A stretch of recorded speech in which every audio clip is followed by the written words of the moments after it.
BSc third semester chemistry. ठीक है, BSc third semester chemistry का जो यूनिट 1 हम लोग देख रहे हैं केमिकल काइनेटिक्स, रासायनिक बलगतिकी। ठीक है, तो आज हम उसमें देखने वाले बहुत ज़्यादा इंपॉर्टेंट टॉपिक अभिक्रिया की आणविकता तथा कोटि क्या होती है। ठीक है, तो टॉपिक इंपॉर्टेंट है, देख सकते हो आप। अभिक्रिया की आणविकता तथा कोटि को समझाइए। ठीक है, देख सकते हो आणविकता तथा कोटि क्या होती है, टॉपिक इंपॉर्टेंट है। ठीक है, तो भाई इसके पहले की वीडियो भी आपको मिल जाएंगे, आपको लिंक डिस्क्रिप्शन पे मिल जाएगी। ठीक है, तो देखो बात करें अभिक्रिया की आणविकता और कोटि होती क्या है, तो इंपॉर्टेंट है, तो प्लीज़ वीडियो को लास्ट तक देखना है। तो चलो बात करते हैं इसके बारे में। ठीक है, और इस पर हम अभिक्रिया की आणविकता तथा कोटि में अंतर भी देखेंगे। ठीक है, तो देखो बात करें आणविकता और कोटि होती क्या है, तो देखो ये आपके इसके अंतर है, इनको भी हम देखेंगे अभिक्रिया की आणविकता तथा कोटि में अंतर। ठीक है, तो पहले इनकी परिभाषा देखते हैं, इसको एग्जाम्पल से समझते हैं।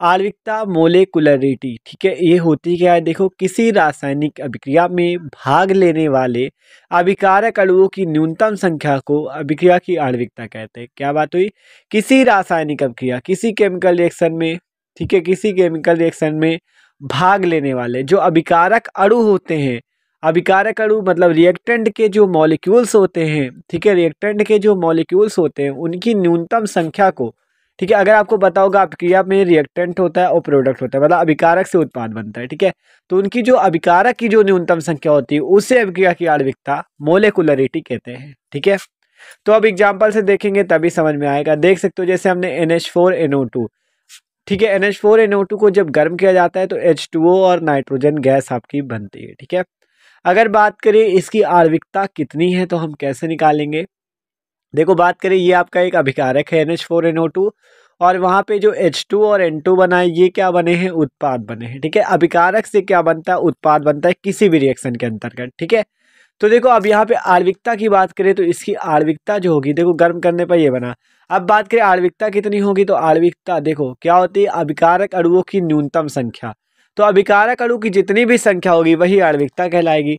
तो इसकी आणविकता कितनी होगी, एक, क्योंकि अभिकारक कितने हैं, एक, तो एक अभिकारक, तो इसकी आणविकता एक हो गई। अगर दो अभिकारक होते, अभिकारक कितने होते, दो, तो आणविकता कितनी हो जाती है, आणविकता भी आपकी दो हो जाती है। ठीक है, तो ये बात है आणविकता की कि किसी रासायनिक अभिक्रिया में भाग लेने वाले अणुओं की न्यूनतम संख्या। ठीक है, आप बात करें कि कोटि क्या होती है, तो देखो किसी रासायनिक अभिक्रिया में भाग लेने वाले पदार्थों के अणुओं की वह संख्या जिनका सांद्रण अभिक्रिया की प्रगति में परिवर्तित होता है, अभिक्रिया की कोटि कहलाती है। मतलब कि ऑर्डर क्या होती है इसमें, देखो दूसरी बात हो गई कि वह केमिकल रिएक्शन में भाग लेने वाले पदार्थों के अणुओं की वह संख्या जिनका सांद्रण क्या हो, अभिक्रिया की प्रगति में परिवर्तित होता है, अभिक्रिया की प्रगति में परिवर्तित होता है, अभिक्रिया की कोटि कहलाता है। तो अब इसे एग्जाम्पल समझते हैं तभी ये भाषा में समझ में आने वाली है। ठीक है, तो देखो एग्जाम्पल हम लोग देखते हैं।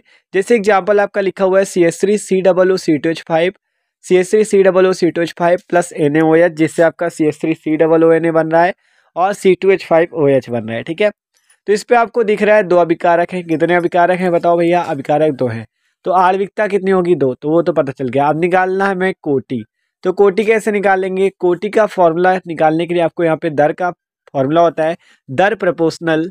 ठीक है, दर प्रपोर्शनल, देखो यहाँ पे आपके कितने अभिकारक, दो अभिकारक, तो CH3COO2H5 की पावर कितनी हो जाएगी, 1। ठीक है, पावर 1 हो गई, और यहाँ पे NaOH इसकी भी पावर कितनी हो गई, 1। तो आपकी कोटि कितनी होगी, ये जो इनकी घात 1 और 1 है इनको आपको जोड़ देना, 1 + 1 जुड़ जाएगी, 1 + 1 जुड़ जाएगी, जिससे आपका 1 + 1 कितनी हो जाएगी, 2। तो इसकी कोटि कितनी है, 2, मतलब इसकी आणविकता भी 2 है और कोटि भी 2 है। कोटि कैसे निकाली देख सकते हो, दर वाले फॉर्मूले से। ठीक है, तो आपने अगर पिछले वीडियो देख रखे तो आपको पता होगा। ठीक है, तो अभिक्रिया की प्रगति में परिवर्तित होता है। तो आप देखो यहाँ पे दो अभिकारक थे, दो कोटि हो गई। लेकिन अगर यहाँ बात करें C12H22O11 की जब जल से क्रिया हुई तो आपका ग्लूकोज और फ्रक्टोज के अणु बने, लेकिन यहाँ पे जल के सांद्रण पर ये निर्भर नहीं करेगी। ठीक है, ये आपके जल के सांद्रण पर निर्भर नहीं करेगी, केवल C12H22O11 पर ही निर्भर करेगी। क्यों, क्योंकि ये जो आपका जल की सांद्रता है इस पे बहुत कम भाग लेती है। इस मतलब जो जब C12H22O11 की देखो कहा गया जिनका सांद्रण अभिक्रिया की प्रगति में परिवर्तित होता है। अगर इस रिएक्शन पे बात करें हम तो यहाँ पे जल की बहुत कम मात्रा लगी है, बहुत नगण्य टाइप। ठीक है, तो जिस कारण से इसकी कोटि जो होगी केवल इस पर निर्भर करेगी, C12H22 और O11 पर। तो इसकी कोटि कितनी होगी, 1। देखो वहां था कि आपका देखो 1 हुई कोटि, वहां था कि 2 अभिकारक थे तो 2 कोटि हो गई। तो यहाँ पे 2 अभिकारक तो 2 कोटि क्यों नहीं हुई? क्योंकि इस पे जल की सांद्रता पर ज्यादा परिवर्तन नहीं हुआ, जिस कारण से इसकी कोटि क्या हुई? 1। दर किस पर केवल निर्भर की? C12H22 और O11 पर। ठीक है, तो देख सकते हो ये होती आणविकता और कोटि पे फर्क। ठीक है, कि कोटि केवल आपकी प्रयोगों द्वारा ही ज्ञात की जा सकती है। ठीक है, जरूरी नहीं कि जितने अभिकारक हो उतनी ही कोटि हो। ठीक है, तो ये बात होती है। अब इस पे अंतर देखते हैं जिससे हमें और अच्छे से समझ में आए। तो देख सकते हो हमने एक तरफ लिख रखा है अपक्रिया की आणविकता तथा कोटि में अंतर पे। ठीक है, कोटि में अंतर, difference between molecularity and order of reaction. तो देखो एक तरफ हेडिंग लगाते हैं हम लोग अपक्रिया की आणविकता और दूसरी तरफ अपक्रिया की कोटि। तो देखो क्या होती है, किसी रासायनिक अपक्रिया में भाग लेने वाले अणुओं की संख्या उस अपक्रिया की आणविकता कहलाती है। आणविकता क्या होती है? मतलब जितने अभिकारक होंगे वही उसकी आणविकता कहलाएगी। ठीक है, जितने अभिकारक की संख्या वही आणविकता होगी। और कोटि क्या होती है? किसी अपक्रिया की कोटि उस अपक्रिया के लिए प्रयोग द्वारा निर्धारित, प्रयोग द्वारा देख सकते हो कोटि प्रयोगों द्वारा निर्धारित की जाती है। ठीक है, प्रयोग द्वारा निर्धारित वेग समीकरण में सांद्रता पदों के घातांकों की योग के बराबर होती है। अभी घातांकों का योग किया था ना, तभी तो बना। तो और लेकिन यहाँ पे अपक्रिया की आणविकता क्या है? अभिकारक अणुओं की संख्या पर निर्भर करती है। और कोटि जो है वो देख सकते हो इस दर समीकरण से निकाली जाती है। ठीक है, प्रयोगों द्वारा। तो ये इसका पहला अंतर हुआ कि आणविकता अभिकारक की अणुओं की संख्या पर। और बात करें कि आणविकता जो होती है ये सदैव पूर्णांक होती है, जैसे 1 2 3 4 5 6। ठीक है, ये पूर्णांक होती है, मतलब पूर्ण संख्या होती है। लेकिन और ये शून्य शून्य नहीं हो सकती, प्रभाज्य नहीं हो सकती, प्रभाज्य मतलब भिन्न। ठीक है, और ऋणात्मक नहीं हो सकती। ठीक है, तो ये जो आणविकता है ये पूर्णांक होती है, शून्य नहीं होती कभी, प्रभाज्य मतलब भिन्नात्मक नहीं हो सकती, जैसे 1/2 1/3 इस टाइप से नहीं हो सकती, और ऋणात्मक नहीं हो सकती। ये हमेशा पूर्णांक होगी क्या? आपकी आणविकता।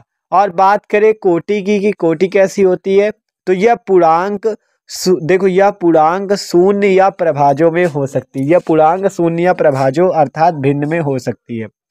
मतलब इसका मान 0 भी हो सकता है, पॉजिटिव भी हो सकता है, निगेटिव भी हो सकता है और भिन्नात्मक भी हो सकता है। लेकिन आणविकता का क्या सिस्टम है कि वो केवल आपकी पूर्णांक होगी। ठीक है, आणविकता जो होगी केवल पूर्णांक होगी। और कोटि क्या है? कोटि आपकी भिन्नात्मक भी हो सकती है, शून्य भी हो सकती है, धनात्मक और ऋणात्मक हो सकती है। ठीक है, ये इसका दूसरा अंतर हो गया। अब देखो अगला देखते हैं। देखो दूसरा हो गया, अब अगला देखते हैं। या अभिक्रिया के किसी पद में भाग लेने वाले अभिकारकों के अणुओं की जानकारी देते हैं।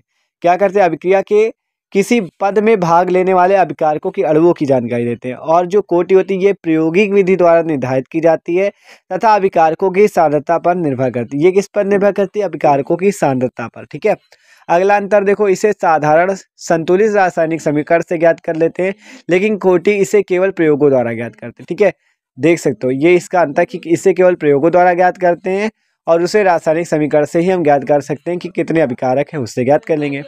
तो देख सकते हो ये थी आपकी अभिक्रिया की कोटि और आणविकता क्या होती है। देख सकते हो इस पे अंतर भी देख लिया और इसकी परिभाषा भी।